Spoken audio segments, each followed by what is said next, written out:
नमस्कार दोस्तों, हमारे चैनल मूवी रिव्यूज़ में आपका फिर से स्वागत है। आज के वीडियो में हम अपार्टमेंट 407 नाम की एक फिल्म का पुनर्कथन करने जा रहे हैं, तो हमारे साथ अंत तक बने रहें। लेकिन इससे पहले कि हम वीडियो पर आगे बढ़ें, सुनिश्चित करें कि आपने सब्सक्राइब बटन दबाया है और इस तरह के और वीडियो के लिए बेल आइकन क्लिक किया है।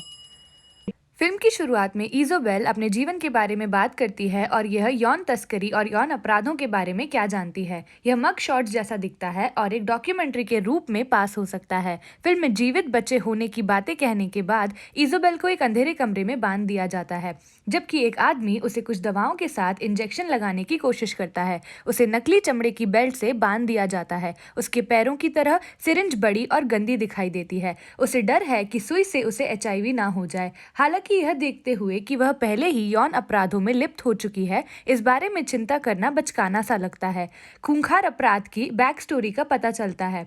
इज़ाबेल घर में स्लो मोशन शावर लेने से पहले एक डरावने पार्क में दौड़ती है। वह बाल धोना छोड़ देती है। वह अपने पति को जागते हुए अजीब तरह की किसिंग आवाजें निकालती है। जैसे ही वह जागता है, उसका पति उसे फिर से चूम लेता है। सबसे अच्छा हैलिटॉसिस सुबह के समय चिपचिपा होता है। वे अपनी सालगिरह मना रहे हैं, लेकिन वे इस बात पर सहमत नहीं हो सकते कि नाश्ता कौन बनाएगा। वे एक बार फिर किस करते हुए अजीब आवाजें निकालते हैं। इसके तुरंत बाद उनका बच्चा प्रवेश करता है और भोजन मांगता है। दूसरी नजर में भी छोटा बच्चा शुरू में एक लड़के जैसा दिखता है। बच्चा वास्तव में एक लड़की है। इज़ाबेल द्वारा युवा लड़की को सूचित किया जाता है कि भोजन नहीं है। छोटा बच्चा, जिसके बाल गंदे बिखरे हुए हैं, वह इज़ाबेल के पालन पोषण से परेशान दिखाई देता है। इज़ाबेल अंत में नाश्ता तैयार करने के लिए उठती है और जब वह जोर देकर कहती है कि वह भूखी है, उसे इस बात का अंदाजा नहीं था कि जब वह दौड़ने के लिए बाहर गई थी तो उसका बदबूदार पति खाना बना रहा था। बिना दांत वाली छोटी बच्ची खुशी से मुस्कुराती है। इज़ाबेल अपने जीवन साथी को एक्नॉलेज करती है। इज़ाबेल अपने रोजगार के स्थान पर जाती रहती है, जहां वह पिलाटेस सिखाती है।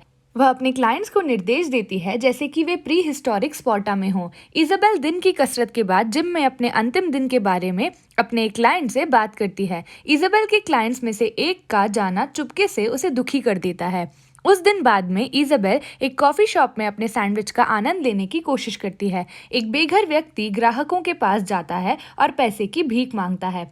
इज़ाबेल के पास यह ऑब्नॉक्शियस कीर्थ अर्बन का रिप ऑफ आता है। भिखारी ने इज़ाबेल का सैंडविच छीन लिया, जहां वह सीन बनाता है और इज़ाबेल तुरंत असहज हो जाती है। इज़ाबेल एक आदमी द्वारा इस मैले बेघर आदमी से बचाई जाती है। इज़ाबेल से पूछा जाता है कि क्या वह उस आदमी के लिए मॉडलिंग करना चाहेगी जो एक फोटोग्राफर है। इज़ाबेल के उसे समझाने के प्रयासों के बावजूद काम करने की कोशिश करने का विरोध किया। उसने दावा किया कि वह केवल एक पिलाटेस प्रशिक्षक है और वह पहले से ही एक माँ है।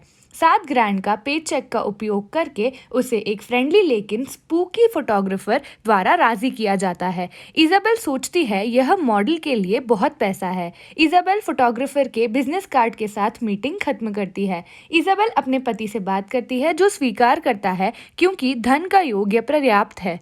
जब इज़ाबेल फोटोग्राफर के पते पर पहुंचती है तो उसे आभास होता है कि संरचना में कुछ गड़बड़ है। हालांकि उसका गट उसे नहीं जाने के लिए कहता है। फोटोग्राफर उसे यकीन दिलाता है कि सब ठीक हो जाएगा। इज़ाबेल, जो भोली है, उस पर विश्वास करने के बाद प्रवेश करने का फैसला करती है। वह स्पष्ट रूप से चिंतित महसूस करती है, लेकिन वह स्पार्कलिंग 7 ग्रैंड के पक्ष में अपनी भावनाओं को अनदेखा कर देती है। क्लोई फोटोग्राफर की असिस्टेंट इंट्रोड्यूस की जाती है। यहाँ तक कि उनके फोटोग्राफी गियर का पूरा सेट सही और प्रोफेशनल प्रतीत होता है। वे इज़ाबेल की सैंपल तस्वीरें लेना शुरू रखते हैं। इज़ाबेल फोटोग्राफर की तारीफों की सराहना करती हुई दिखती है। इज़ाबेल खूबसूरत महसूस करते हुए फोटो सेशन छोड़ती है।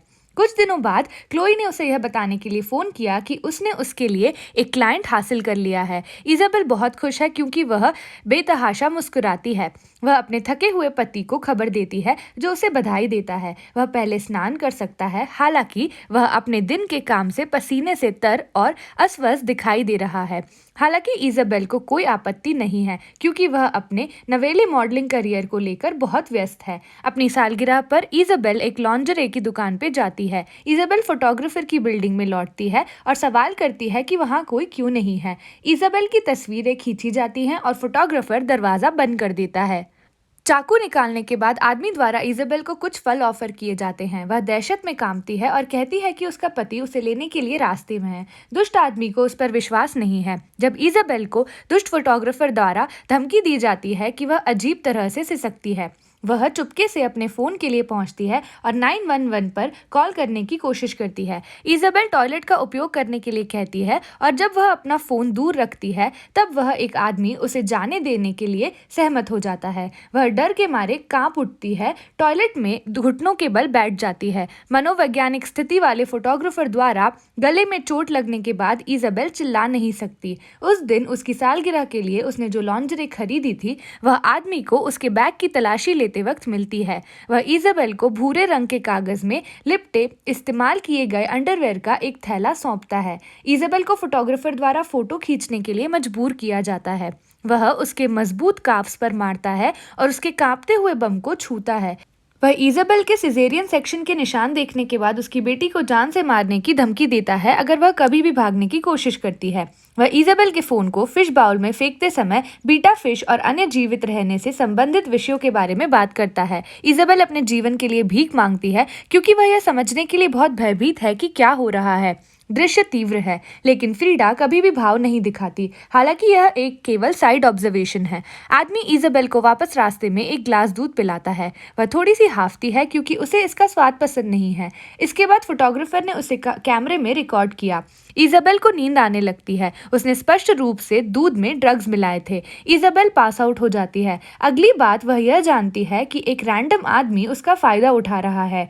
कोने में फोटोग्राफर सब कुछ रिकॉर्ड करता है। इज़ाबेल जो हुआ उसकी याद में सिहर उठती है। अपनी आकर्षक अवस्था में इज़ाबेल दूर होने का हर संभव प्रयास करती है। हालांकि दरवाजा हमेशा बंद रहता है। दीवार लैम्पशैड से भी बंधी हुई है। वह एक कड़ी कांच की खिड़की का पता लगाती है और सहायता के लिए चिल्लाती है। वह उन सभी घिनौने कामों को याद करती है जो उसके साथ किए गए थे जब वह बेबसी से अपने शरीर को देखती है, और वह स्थान हर तरफ मैन जूस की तरह महक रहा है। पेट में तकलीफ होने पर उसने एक बार फिर उल्टी की।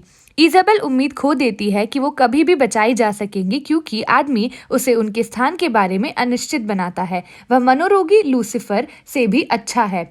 इज़ाबेल नहाती है और खुद को साफ करती है। इज़ाबेल मदद के लिए चिल्लाती है क्योंकि आदमी उसके पति को बुलाने का नाटक करता है, लेकिन वह एक बार फिर उसके गले में वार कर देता है। फोटोग्राफर स्वीकार करता है कि वह पैसों के लिए ये सब कुछ कर रहा है। इज़ाबेल से कई पुरुष मिलते हैं जो उसे हरास करते हैं। कुछ पुरुष मास्क भी पहनते हैं और कुछ गंजे सिर वाले बुजुर्ग दादा हैं। इज़ाबेल एक बच्चे की उम्मीद करने का दावा करती है। फोटोग्राफर द्वारा उसे अधिक दूध की पेशकश की जाती है क्योंकि वह उस पर विश्वास नहीं करता। इज़ाबेल को निर्देश दिया जाता है कि वह अपनी सालगिरह के लिए आदमी द्वारा खरीदे गए सफेद अंडरवेयर को पहने। इज़ाबेल अत्यंत कमजोर है और सब कुछ इतना गड़बड़ है। वह उन्हें नहीं पता चलता है कि इज़ाबेल वास्तव में गर्भवती है, तो दुष्ट फोटोग्राफर उसे एक सैंडविच देता है। जब वह एक जैकेट देखती है तो वह उसे फाड़ के एक छुपा हुआ ब्लेड प्राप्त करती है। वह सोने का नाटक करती है और ब्लेड को कवर के नीचे दबा देती है। जब फोटोग्राफर सुबह उसे मिलने आता है, एक खराब दलाल को चाकू मारने के बाद वह भाग जाती है। उसके पास उसे छुरा घोंपने के अधिक अवसर थे जो उसे खड़े होने और उसका पीछा करने से रोक सकते थे। इसके बजाय वह भागती है और छत से सहायता के लिए चिल्लाती है। हो सकता है कि वह सदमे में हो या उसने अतीत में बहुत सारी रोमांचक फिल्में नहीं देखी हो। वह एक बार फिर दौड़ना बंद कर देती है। इस बार खाली दालान में सहायता के लिए चिल्लाती है। सौभाग्य से एक छोटी बच्ची अपार्टमेंट 407 के दरवाजे को खटखटाने पर जवाब देती है और अंदर उसका स्वागत करती है। जब वह दरवाजा खोलने की कोशिश करती है तो इज़ाबेल अंदर जाती है और उसे ऐसा नहीं करने का आदेश देती है। बेशक छोटे बच्चे ध्यान नहीं देते। जब सेक्स डीलर प्रवेश करता है तो इज़ाबेल को पकड़ लिया जाता है। ऐसा लगता है कि लड़की वास्तव में उस दलाल की बेटी है। काश युवा लड़की PTSD विकसित ना करे। इज़ाबेल को दुष्ट पिता दलाल फोटोग्राफर द्वारा मैन जूस रूम में कैबिनेट में वापस लाया जाता है जो उसे डक टेप से बांधते हैं। इज़ाबेल का पति अपार्टमेंट में आता है और अपनी पत्नी के लिए पूछता है। दलाल इस पर विवाद करता है जैसे कि वह अक्सर के लिए तैयार था। पति अपार्टमेंट का दरवाजा तोड़ देता है क्योंकि वह असहज महसूस करता है। अपने श्वास यंत्र के साथ युवा लड़की गर्मजोशी से स्वागत करती है। दलाल इज़ाबेल को बताता है कि वह बिल्डिंग मैनेजर है और उसे उस स्थान में अपने जीवन ज्ञान के बारे में बताता है। इजाबेल का गैग निकल जाता है और वह नाश्ते का निमंत्रण देता है। उसके द्वारा इजाबेल को आश्वस्त किया जाता है कि भोजन में मिलावट नहीं है। जैसे ही इजाबेल इसका सेवन करती है, उसे अपनी बेटी के स्कूल के खेल की याद आ जाती है। दलाल इजाबेल को बताता है कि कोई भी लड़की कभी बच नहीं पाई है। बाद में उसने इजाबेल को यह कहते हुए धमकी दी कि अगर उसने कभी भी भागने की कोशिश की तो वह उसकी बेटी को नुकसान पहुंचाएगा। इजाबेल रहने के लिए सहमति देती है ताकि वह अपने बच्चे को बचा सके। इजाबेल इतनी ऊंची है कि वह कमरे में आने वाले एक नए ग्राहक का चेहरा भी नहीं देख सकती है। वह उसे एड्स होने का नाटक करके डराती है, लेकिन वह जवाब देता है कि वह उसे भी है। जैसे ही वह इजाबेल को उठाता है, एड्स आदमी उसके सिर पर क्लिंग फिल्म लपेटता है। इस दृश्य में राक्षस भी अपने पापों के लिए शर्मिंदा होंगे क्योंकि यह बहुत भयानक है। इजाबेल सपने में अपनी नन्ही बेटी को देवदूत के वेश में देखती है। जवान लड़की चमकती है। इजाबेल इतनी टूट गई है कि जब वह खुद को लटकाने की कोशिश करती है तो दलाल उसे बचाने के लिए बीच में आ जाता है। तथ्य यह है कि दलाल यह तय करने में असमर्थ है कि वह किस बुराई का समर्थन करेगा। यह साबित करता है कि वह पागल है। इजाबेल को दलाल द्वारा एक बिल्ली का बच्चा दिया जाता है। एक और ग्राहक सस्पेंडर पहनकर प्रवेश करता है। वह रूसी बाउंसर जैसा दिखता है। इजाबेल एक मूर्ख जोकर के रूप में तैयार हो जाती है। सेवार्थी उसके मुखर व्यवहार की सराहना करता है। अपने मेकअप ब्रश से ग्राहक पर वार करने के बाद वह उसे जोर से मारती है। जो हुआ उसके लिए ग्राहक फोन पर दलाल से भिड़ जाता है। जाहिर है कि फोटोग्राफर दलाल ग्राहक से डरता है। कुछ समय बाद एक अलग ग्राहक प्रवेश करता है और इजाबेल को एक दवा इंजेक्शन देने की कोशिश करता है। आदमी का लहजा विदेशी है और उसकी अजीब सी दिखने वाली मूछें हैं। वह एक कॉल प्राप्त करता है और हड़बड़ा जाता है। इजाबेल को बिस्तर पर जंजीर से बांधने पर छोड़ दिया जाता है और ग्रेइंग मूछ वाले आदमी द्वारा ड्रग सिरिंज को टेबल पर छोड़ दिया जाता है। एक दर्दनाक भागने के प्रयास के बाद वह टेबल से सिरिंज निकालती है। जब वह हमला करने के लिए अच्छे मौके की प्रतीक्षा करती है, वह ऐसा नाटक करती है जैसे वह अभी भी बिस्तर से बंधी हो। जब दलाल प्रवेश करता है तो वह इजाबेल की बुद्धिमत्ता और एक अजनबी के घर में 2 बार जाने के लिए उसकी मूर्खता के बारे में भद्दी टिप्पणी देता है। दलाल इजाबेल को देख लेता है जब वह हमला करने के लिए तैयार होती है और उस पर हमला करती है। हालांकि इजाबेल घर जाने के लिए इतनी बेताब है कि वह आदमी को मेटल की हथकड़ी से मारती है। वह अंत में सिर हिलाता है। गली में नीचे भागते हुए वह मदद के लिए चिल्लाती है। वह इतनी गंदी और पराजित दिखाई देती है और उसे बाल जूं के टेरेरियम की तरह दिखते हैं। अंत में पुलिस आती है और उसे बचा लेती है। जब पुलिस अपार्टमेंट में प्रवेश करती है तो उन्हें अपराध का कोई भी सबूत नहीं मिलता है। फोटोग्राफर कैद से बच निकला और उसकी बेटी का नाम नहीं बताया गया। उनके उंगलियों के निशान रिकॉर्ड में किसी से भी मेल नहीं खाते और सभी सबूत अनरजिस्टर्ड फोन नंबरों की तरफ इशारा करते हैं।